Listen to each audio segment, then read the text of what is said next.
My grandfather, Ben Cooper, created a niche within the Halloween industry that wasn't there. It's a mind-blowing experience coming back here after 35, 40 years. I grew up in my grandfather's factory, working with family and seeing him build an empire. I believe the spirit of the whole place is still there, and I just was engulfed in it. It just set me back. It completely took hold of a generation and ran with it for decades. I wish that Ben Cooper really knows or has an idea at how many lives he's touched in America.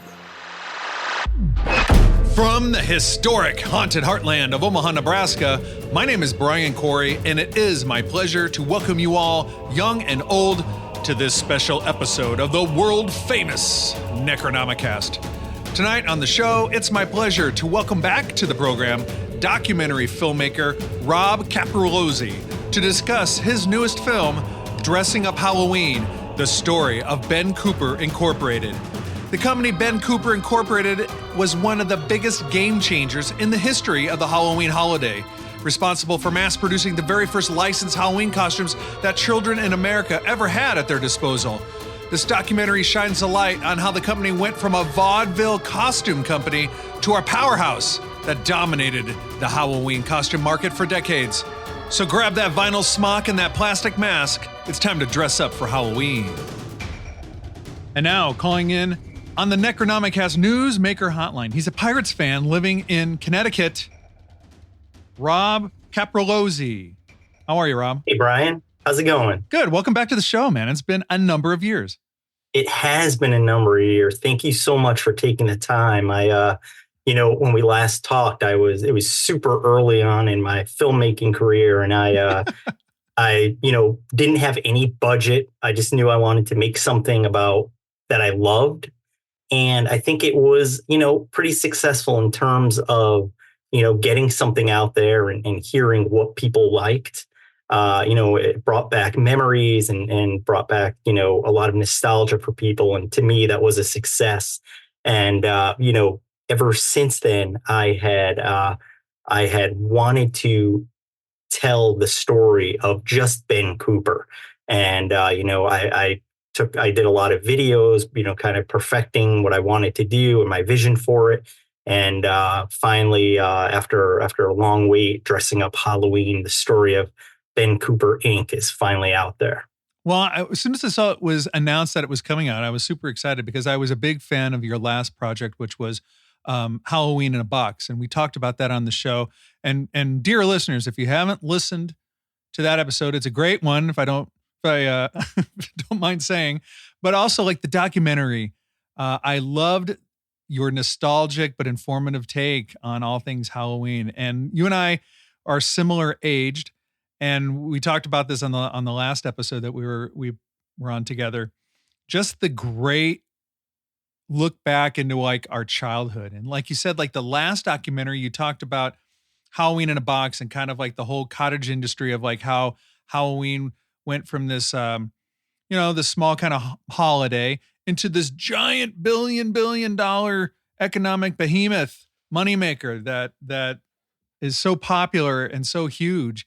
And you trace kind of the steps of how that happened. And so you have a new documentary, Dressing Up Halloween. And like you said, it's just Ben Cooper's impact on the Halloween holiday. And it's great, man. I love these trips down nostalgia lane. Yeah. I mean, I was super excited to, talk with the people of Ben Cooper. And one thing I knew that I wanted to do, if I was going to tell this story, I wanted to do it in a different format than my first documentary was. So something that was very important to me is I wanted to tell this documentary at Ben Cooper's old facility where they used to make these costumes. So what I did And quite frankly, the hardest part about this documentary is finding people that worked at Ben Cooper. I mean, remember, this is a company that shut down in the early 90s. And, back then there was no social media. There wasn't LinkedIn. There wasn't, no one has a LinkedIn profile which says I worked at Ben Cooper from here to here. So the most difficult thing was tracking down people that worked in the facility in Brooklyn. And then once I finally got these handful of people, pitching them the idea, I was like, hey, I'm a big fan of Ben Cooper and I would like for you to be in this film that I'm making. And they were, here's some weirdo calling them out of the blue, for a company they worked at for a lot of these people 40 years ago. So you're talking about people that have no connection to this company within 40 years. So luckily, I got a bunch of people to agree. And I rented out the old Ben Cooper factory in Brooklyn, New York for a few days. And I flew these former employees back to the factory that they worked at. And what was really cool for me was seeing these people that haven't seen each other in 30 and 40 years just to reunite. There were two of the guys in the film who used to play basketball together on lunchtime. And, this is now they're, 60 something years old, nearing 70 years old. And it's the first time they've seen each other in decades. It was really cool to see these people walk through the building where they spent decades of their life working, seeing it again. So that to me was, I think, the most interesting part of the film. Yeah, I was going to ask you how all that came about. So you were able to go and rent the old production warehouse, the factory, and it looks like what's going on there now? It didn't look like it was clean and whitewashed and everything, but it didn't look like. Well, obviously you're able to rent it, and it was empty. So what's going on in that that district, that area? Yeah, so basically this was a part of Brooklyn where you would dare not go as soon as it got dark out. This was a rough part of Brooklyn. And since then, a lot of Brooklyn has become there are a ton of hipsters moved into Brooklyn, right? So it's become a super safe neighborhood. So all these old gritty buildings are basically mini shops. There's bakery in one, a comic book store in another. So it's pretty cool to see how it's come from a place that really wasn't safe to go at night to this beautiful place where a lot of artists have their products and their businesses now. Yeah. And the people were floored that I brought back there. They were like, oh my God, I would never in a million years imagine this. And what's really cool, and that we didn't even notice till the last day of the shoot when we were walking by, there was literally still tape or something on the window which said Ben Cooper Facility. And it must have been there for decades and decades, and we didn't even notice it until our final day of shooting. But it was really cool to go back there and really do the documentary where these costumes were created. Yeah, I loved it, and I love that how you went back and found some archive footage of the masks being made, giant big sheets of that kind of vinyl, plastic, whatever it is. And how it goes on a vacuum press and how it was cut out. And then you show people drilling out the eye holes and cutting the mouth slit and getting the rubber bands ready to go around your head. It was really neat to see the production of these masks being made back in the day. It was pretty amazing. It's, like I said, Brian, it was so hard because this was done in an era where there wasn't, right. I mean, video technology really, wasn't easy to come by like it is now. You don't have a phone that you could just whip it out and take a video footage of something. But it also think about it. This is someone's day job. It's it's a regular job. It's why would people be filming that stuff anyway? So it was extremely, extremely difficult to find actual footage from the facility and be able to then grab it and use it. But I'm so thankful that I was able to find it and license it. And it was great actually, seeing these people, create costumes that we wore. Yeah, no, most of the narration comes from the interviews that you conducted with three people: Joel Cooper, the grandson of the great Ben Cooper; Gary Hammond, who was in the printing department back in the day; and a gentleman by the name of Alan Corey. No relation, spelled different, but I was like, Corey, what? Yeah, Alvin Corey, who is part of quality control. And they were talking about like what a great guy Ben Cooper was to work with. And they talked about the great art. I really enjoyed listening and watching like everybody describe the process and everything about Frank Romano's art. Like all the art that went into creating the masks and the smocks and the just all of that, the creativity of that and the breakneck pace that they had to work to get things out by Halloween. That part was really cool too. I really enjoyed listening, especially, Joel, the grandson, he really just waxed poetic about what his grandpa meant to him and like what a good businessman he was, like good to his employees, and what a decent guy he was. And you get kind of lost when you think of Ben Cooper. You think of Halloween in a Box. You think about the plastic costumes, the smog, the uncomfortable, sweaty part of you know what I mean? You got to think about those things. But behind that, there was a great guy, Ben Cooper. Yeah, that's for sure. I mean, I wanted to, one of the things that his grandson Joel told me was, people always heard of the name, but they never really thought it was a real person. I guess like, I'm trying to think, maybe like a Betty Crocker or something like that. I don't think she was a real, but you know what I mean? It's like some name of something that you don't realize could be a real person. But that was, it was really interesting to hear him talk about his grandfather. They were able to share pictures of their grandfather, Ben Cooper.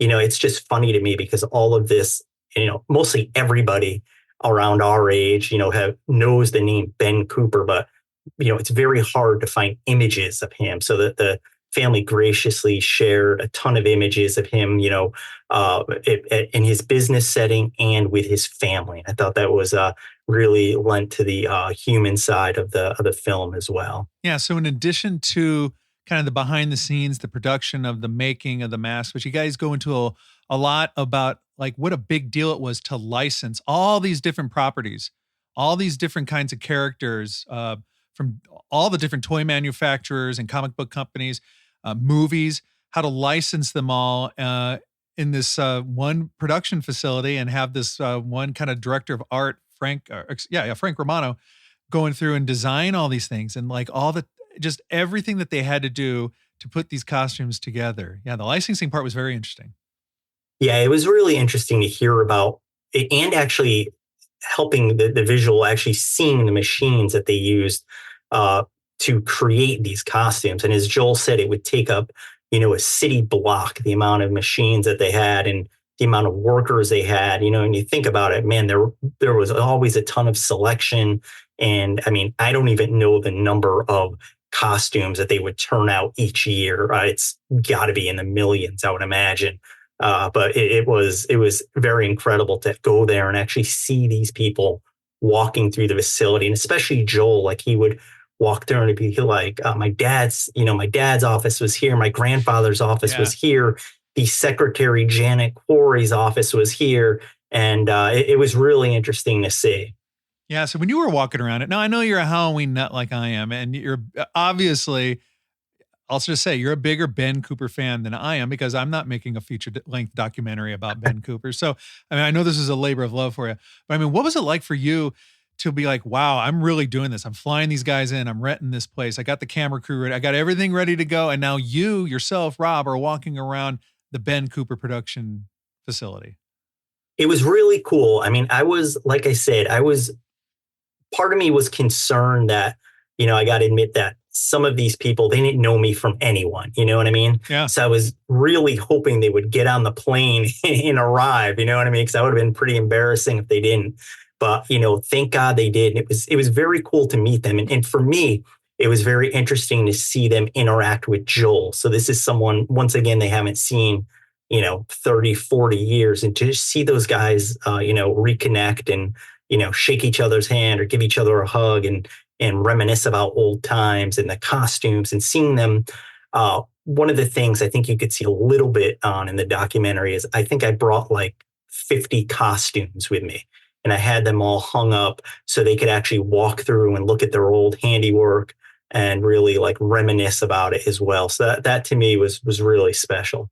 Where'd you get 50 costumes? Where'd you get them? Are you just a collector? Are you an eBay guy? Oh man, I am a collector. I mean, it's just I have to move a few of them now. I basically have two boxes, well, more than two boxes, but two areas in my house. One for things that I don't want to get rid of, and another box for things that, okay, I probably need to get rid of this. But yeah, so it was just, I started out collecting Cooper costumes, and then I found out that I needed more for if I needed like additional B-roll in the documentary. So I would have friends' kids wear these costumes, and I would record them.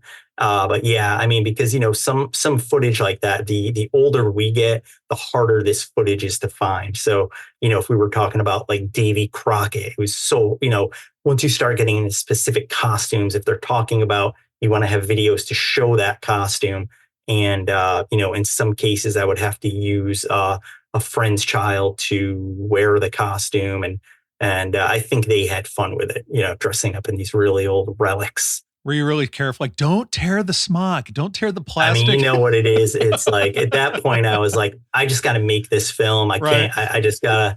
I was like, it's hard. You know how those things were. It was like if you bend over, you're gonna get a rip in the leg, and so I was like, I just gotta. I knew at that point I was like, all right, I'm doing this just for the film, and I got to get it out there. And so whatever happens, happens. But we still have some that are salvageable, so I'm happy about that. Yeah, there's some funny parts in the documentary where they actually, I can't remember who the kid was. It Joel Cooper, the grandson? At some point, like they had him come up and try on costumes and try and like squat down and try and break the costume or try and rip the smock. That was Frank Romano, the artist's son, Steve Romano. Yeah. So he's in the documentary as well, and talks about how Ben Cooper, would hire him to come in and try to rip these costumes, because we all know it was tough. If you got through a night without them having rips in it, you must have been walking super slow and not jumping over anything. But it was cool. And one of the things that I thought that I found out in the documentary, which I thought was really interesting, is they talked about, in the majority of cases, the character that you were being face was on the smock, and everybody, I guess when we were a kid, we were like, oh, that's kind of corny or whatever. We wanted it to look like the actual character does. But as you get older, you think about how cool it is that it actually had the face of the character on the smock. But, when I asked why that was, Ben's grandson told me that he wanted the costume to be recognizable even when the mask was up. So as you mentioned earlier, the masks were so like sweat inducing. You would have to, half the time when we weren't going to someone's door, they'd be on our head. And if it was, people could still see who you were by the face on the smock. That's absolutely right. On the last time that we talked, I think my friend Doug was talking about, he used to be a co-host on the show, but he was talking about like when he was the Frankenstein monster, he wanted to have like the Boris Karloff suit on, you know what I mean? But it had a picture of Frankenstein's monster's face on his chest. And so we were kind of laughing about that last time. But yeah, now as an older guy, it makes a lot of sense because as a business standpoint, you want to be able to, market that part of the character, like if it's G.I. Joe or if it's, something like that.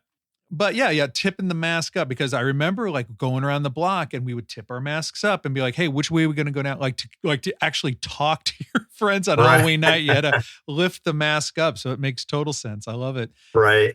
Now, I was in elementary school like 1980 through like 86. Okay. That's my age. Yep. So that's like the heyday of like the classic Ben Cooper stuff, right? Like all the good licensing. So I started making a mental note. A lot of my pictures, my parents took a lot of pictures, but they're all on slides. And so I'm going through slowly and slowly like converting them into JPEGs. And so I can see like my childhood again. But all right. So here's the ones that I found so far. Okay. So it's not a complete list, but and the reason I'm bringing this up, like it was really cool, like listening to all the stories about the factory and listening, like interesting how they made licensing deals and they were the first company to work with Walt Disney. Like all that was super cool, very informative. It really gave me a lot of insight. But I liked watching and seeing all the different costumes, because if I didn't have that costume, I remember being in elementary school and my friend Jim having the Indiana Jones. I remember my friend, having the He-Man costume. I didn't have it, but like I remember seeing all my friends in those costumes. And then I went back and I started making a list. Here's what I recall. When I was real little, I had Mickey Mouse. I was Mickey Mouse. I had the Batman cloth play suit from Ben Cooper. Nice. Yeah, I had the Batman one. I had Superman, Spider-Man, Dracula, and Luke Skywalker. Those are ones I can remember off the top of my head. That's a good list. 1, 2, 3, 4, 5. So that's 6 of my years of Halloween trick-or-treating that I know of were in Ben Cooper. Maybe there's probably more. I just need to kind of go back to my Brian Corey archives. So That's awesome. Which ones did you have? What'd you wear? Yeah, I mean, so that's a good question. I had Godzilla. I remember that fondly, that one. I had, I believe one year I was a Wolfman. I was one of the Ben Cooper Devils. Let's see. I don't know if I was Spider-Man one year or not. There was, I sometimes would mix in with a few Collegeville costumes here and there. Yeah, but mostly. Maybe I admit, in my old age, I don't know, maybe a couple of those might be Collegeville, but I mean, they came in a box and they were the same kind of thing. So. Yeah, that's so funny because, even though they came into a box, everybody kind of calls them Ben Cooper costumes. I mean, I guess that's when you're so strong in the industry, that's what happens. I mean, the licenses that this company got were just amazing. If you think about it, it's like, how could those other companies even compete? Marvel, DC, Star Wars. I mean, just those three right there. I mean, how could you even compete with anything else? And that's why I think it's Ben Cooper's name is just so widely known. And when people see those costumes, they just call them all Ben Cooper costumes. Yeah. And I remember when I grew up in Omaha, I grew up right by a Target store and very, very close. Like we were there, weekly. It seemed like mom was always going to Target for something or other, So I remember like Halloween time going to Target and they had the special seasonal aisle back then. Still do now, Yep. But I mean, like I remember going to the seasonal aisle and seeing and I was a little kid, so I mean, 7-foot shelves, like from floor to up above my head, above an adult's head, of nothing but Collegeville or Ben Cooper costumes just stacked up, and I was like, oh, do they have so and so? Do they have Spider-Man in a 6 to 8 year old size? I remember like grabbing it and like having the box, and yeah, so that's something else I loved. It was just like the fun of, I guess, going through what the selection the store had. I think that was so cool because there were, just boxes and I mean, so I live in Connecticut and I don't think we got Target until maybe I don't know, 15, 20 years ago here. So for us, it was like Kresge's and Bradley's and stuff like that. So that's basically where we would do our shopping for that. But I just remember being as you said, like a mountain of boxes and you just kind of grab the box and go through them and just see, what they had. You try to pick the best of what was left. Yeah. Where do you go from here? You know what I mean? Like I know you just put it out and everything, but do you feel like you've told the complete story of these, the Halloween of our youth? Because in Halloween in a Box, you talk in great detail, or the documentary displays in great detail, the Tylenol scandal and the effects on Halloween. Right. You talk about how all these costume companies got together and they decided to literally save Halloween with that publication about the 13, what was it? 13 ways to celebrate Halloween, safe ways to celebrate Halloween, right? So I would have loved to added that in this documentary. The problem was, when it's not just a narration documentary, so I'm getting a selection of different people's thoughts on each costume and licenses. I was already up to just over an hour and a half and I had to cut a few things out. And so I was like, I just don't think this is going to have the time. But at the end of the day, I could say I'm really happy with this film. And it's something that I've wanted to put out for a long time and put it out in a way that I knew that I was capable of now with my new experiences and filming and stuff. I've done a lot of videos and corporate videos and everything else since Halloween in a Box. So the dressing up Halloween, the story of Ben Cooper, is something I'm really proud of and happy that it got picked up by Nacelle, and they're a good partner because they also do the toys that made us. So this falls right in line for them, and they were really excited as well to get a chance to see this and pick it up for distribution.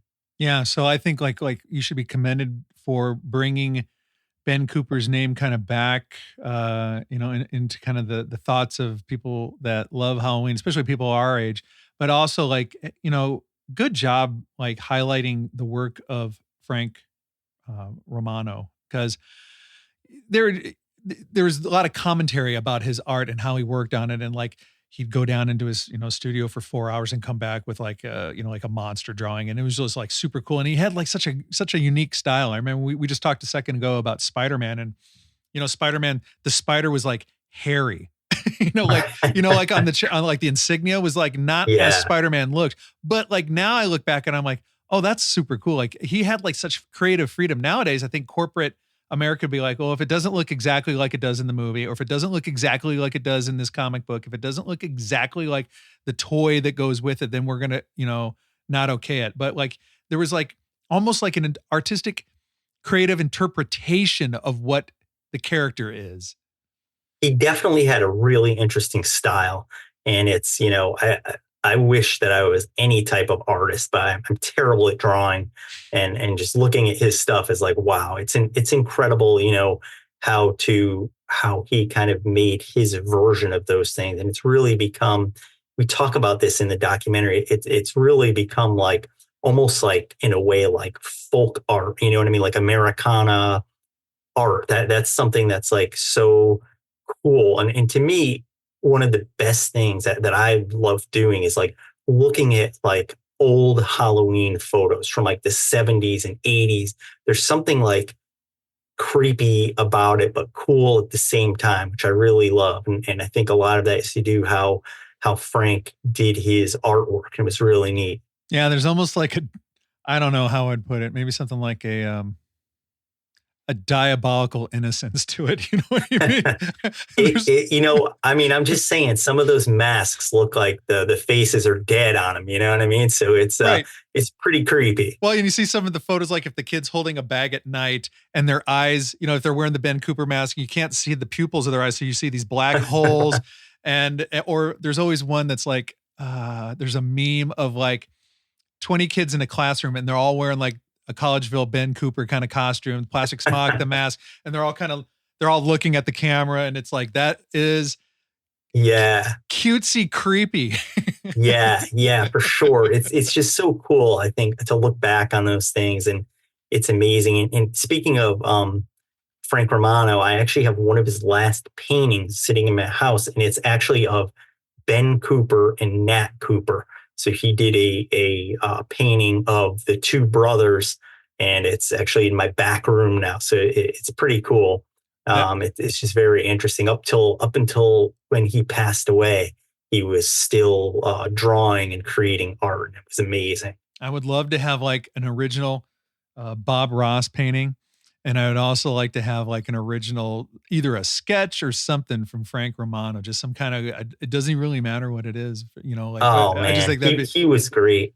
Yeah. He was great. When we visited his house, we visited his son's house in New Jersey a few years back, and Frank, not only did canvas art, but he did art in all kinds of forms. So he did like made his mailbox out of like a wood carving. And it was like all gargoyles and everything on it. It was insane. There were all these like wood carvings in the house from him. And it was just unbelievable to see what this guy could do. It was astonishing. I love it. Yeah. It just gave so much to my childhood, just the love of Halloween, the love of like, dressing up and being somebody you're not, being a superhero, being a monster, going out into the chilly night air in Omaha in October and getting the candy. And Ben Cooper was so much a part of that. And your doc does a great job of like talking with the staff, the former staff, and they kind of knew, like you could tell in their voice, like when they're reminiscing that, like, here we are 40 years later. This was a job they enjoyed and took great pride in, but it was a job. And like 40 years later, they realized that like what they did in that building was magical to millions of kids for a generation. That's really interesting, Brian, because that was one of the things that, as I mentioned earlier, when I called these people out of the blue, they were like, who the heck is this? And, why are you calling me about this? And so, yeah, to them, it was a job, right? Just like if someone called us about a job where we worked at 10 years ago, it could be like, okay, yeah, it was just a paycheck. But I kind of had to explain to them, you guys, what you did, and you probably didn't know it was help kids around my age and your age, make memories with their friends and their families, and thinking back on it. I guess as you get older, the more nostalgic you get about things.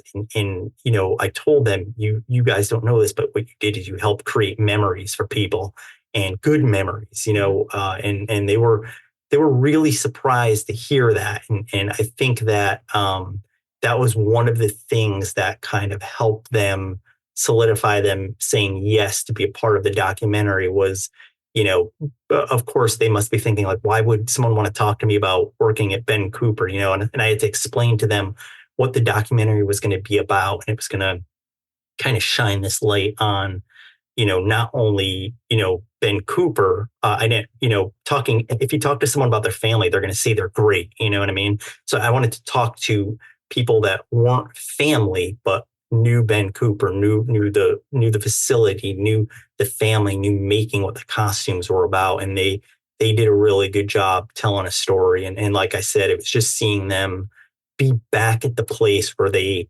haven't been for 30 and 40 years was really just amazing. They were all smiles, and they were just, I let them kind of walk around the facility a while, and I could just kind of stand in the distance and see them like pointing at things, and like just kind of see them taking in a conversation. Yeah. If you want to know something true about somebody like that, their family could say one thing, but, ask the guys that, that worked for them what they think. And they all had great things to say about Mr. Cooper. And there's a great part of the documentary too. I'm not giving too much away because you need to see it. People need to see it to really appreciate what happened. But when they surprised him and they made a mask of Mr. Cooper, a Ben Cooper mask of Ben Cooper, and they all wore it, I thought that was hilarious. I thought that was so cool. And it shows like what a nice environment that was probably to work in, because if he was a real ball breaker or a real son of a bitch, excuse my language, but I mean, if he was not a good person to work for, no way would they waste company resources and print up masks and everybody wear them. They would never do anything like that. But he must have just had such a good rapport with the people that worked under him that they felt so comfortable to honor him with his own mask. That's definitely cool. And I was going to mention that because to me, I mean, since I've learned about that mask, I've been trying to find that mask. And to me, I believe it's probably the most expensive Ben Cooper collectible that there is, because it was never released, and it's of Ben Cooper himself. And so I've been trying in the documentary, there is a photo of what the mask looks like. And I've searched all over. So it was never for sale, but I have a feeling that would probably be the crown jewel in any collector of Halloween Ben Cooper's merchandise. Yeah, I haven't looked at eBay in a while, but I'm sure that you can find a Superman or a Batman in some kind of a condition. But I mean, gosh, you had a couple hundred employees, or I can't remember what you said on the doc, but if everybody just had one, that's rare. It is. And, you're talking, I think that was, I can't remember if that was in the 70s or early 80s when that happened, but you got to think, once again, these are people just doing their job. When they got home, they were probably like, I'll just throw it out, but there has to be maybe 5 or 6 floating around somewhere, you would think. Yeah. Yeah. You'll have to find it, man. You'll have to find one. I'm hoping. Rob, look, like when I saw that there was a news release that this was coming out and you were behind it, I'm like, oh, great. I'm totally on board. I'm totally going to watch it. And I really enjoyed it, man. It was it's kind of a niche documentary, but if you are of an age where you wore that costume, or you know what we're talking about, if you enjoy Halloween, if you have any kind of good memories about that era, and about that night all those years ago with wearing Ben Cooper. And if you ever, snapped the back of your head or got your hair pulled by the rubber band or anything like that, this documentary is 100% for you. And it's a great companion piece to Halloween in a Box. I think it's really interesting now. I don't know if you've seen them, but NECA has the Ben Cooper figures that they're releasing. And, they're selling like hotcakes. Mm-hmm. I mean, one, because they're cool. And hopefully it's a bunch of guys our age buying them for, nostalgia purposes.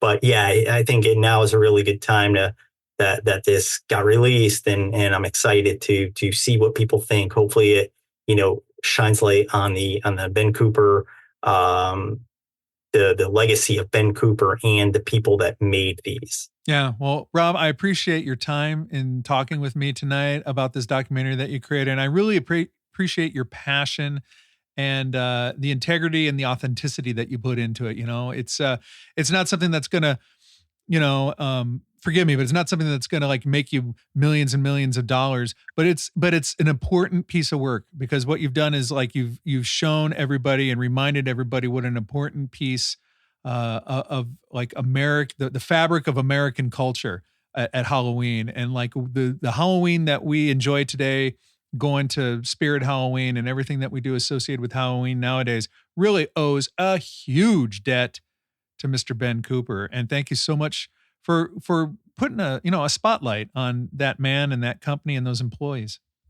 Well, thank you so much for having me, Brian. It was a true pleasure to speak with you again. And, anything you ever want to talk about again, I'm here, and I really appreciate all your time. Absolutely. Everybody, it's been my pleasure to welcome back to the program Rob Caprilozzi and his incredible documentary. Not only this new one, Dressing Up Halloween, but also Halloween in a Box. I watched it on Amazon, and I'm sure you can get on all kinds of video on demand services. So look it up, sit back, enjoy, and have a little bit of 70s, 80s, early 90s Halloween nostalgia. I love it, Rob. Thanks a lot. Thank you. Well, there we go, everybody. Episode 284. Can you believe it? Dressing Up Halloween with Rob Caprilozzi, documentary filmmaker extraordinaire. Next up, episode 285 on Halloween, In Search of Demons with my friend and yours, the great Richard Estep. Historic cases and first-hand experiences from experts and skeptics alike on All Hallows Eve. Just for you on Necronomicast. Well, what's after that, Brian? I've got the whole rest of the year planned out, friends. The Book of Murder with Matt Murphy. The World According to Darcy Staniforth. The Mothman Mysteries with Tobias and Emily Wayland. All for you. And the fun doesn't stop there. 2025, I'm already starting to book guests. Craziness happening here at Necronomicast headquarters. And don't forget, on Valentine's Day, my special gift for you, I'm going to announce the speakers, the presenters, my guests on stage live at the Benson Theater for our historic Haunted Heartland 4. Coming your way. And as always, thank you for your kind listenership. So have a good night, a good life, and go get some sleep.